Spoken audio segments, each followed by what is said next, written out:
Hello, my name is Joseph Hill, and this is my reflection for the danger of a single story, viewing and discussion and reflection response. Assignment number 023. The first question, what single stories might other people tell about you, and how do you feel about these stories? Some single stories that people might tell about me. I'll give you a positive and a negative.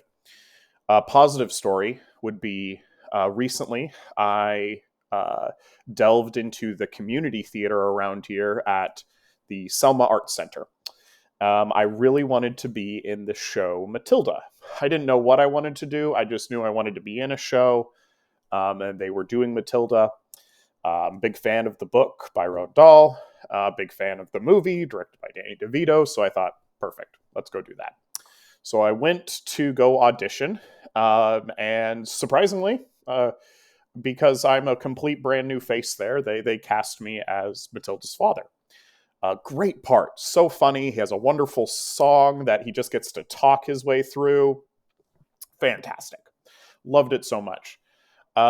Just after that, while Matilda was still going, I got asked to audition for a part in Jersey Boys. I know nothing about Jersey Boys other than the fact that it's about the Four Seasons. So I told them I'd be happy to. I'm not doing anything over the summer. Let's try.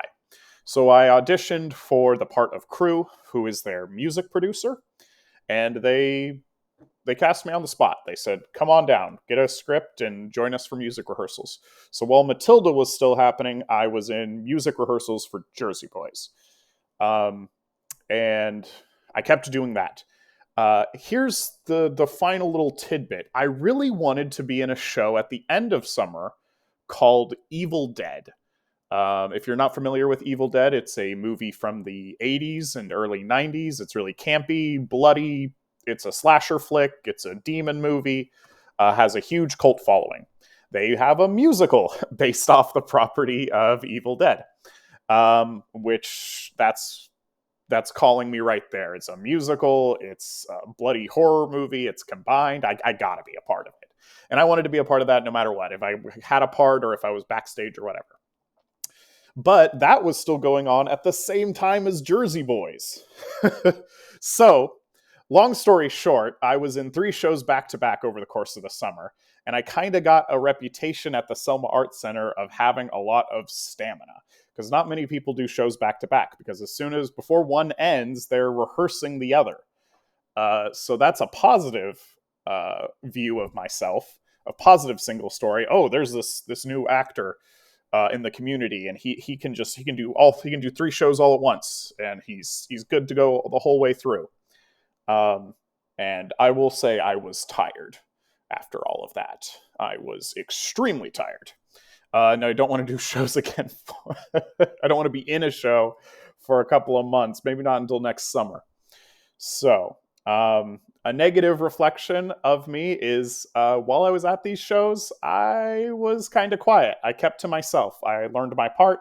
I did my part. I was very, I commingled and intermingled with the actors who I worked with. But other than that, I unfortunately didn't create a lot of relationships with all these new people I was meeting. So,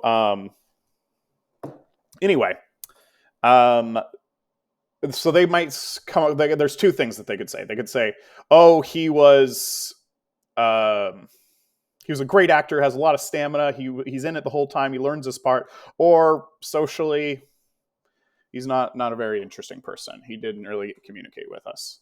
So you have those different single perspectives, and I could see people having both of those single perspectives.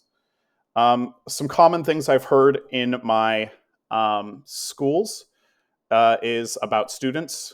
This student is this way. He's bad because of this. We've tried these things. He's adamant. He's not coming back across. If you've read my earlier reflections, I had a student who I will call R, who was at a school from 1st grade to 5th grade.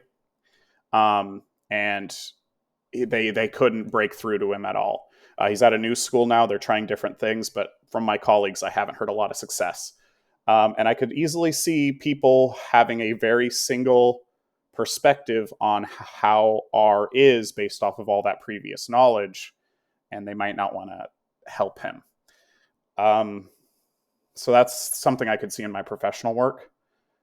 And I think it's important, going into question 3, it's really important to consider the kinds of stories that we tell about people, because I do think that R has the potential to be a wonderful, great student, because when I was working one-on-one with him, he could do his work.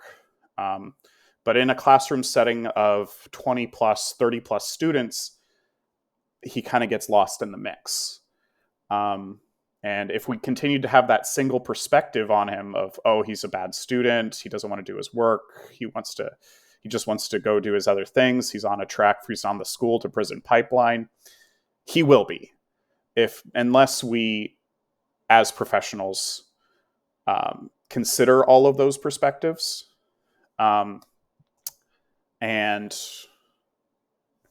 what am I trying to say here? Unless we as professionals consider all these perspectives and realize that there are more perspectives about a single story that can change that single story to have multiple stories and be full and robust, that would help us to see this student as more than just the cookie cutter bad student, and that we would be able, with those perspectives, be able to move towards a path that does help him. But yes, that's my view of the danger of the single story. You could be positive, right, if it's just one positive thing, but that negative can stick with you for a long time. Thank you very much for hearing my perspective. I'm already way past my time. If you see my response, please give me a comment. Tell me what you think.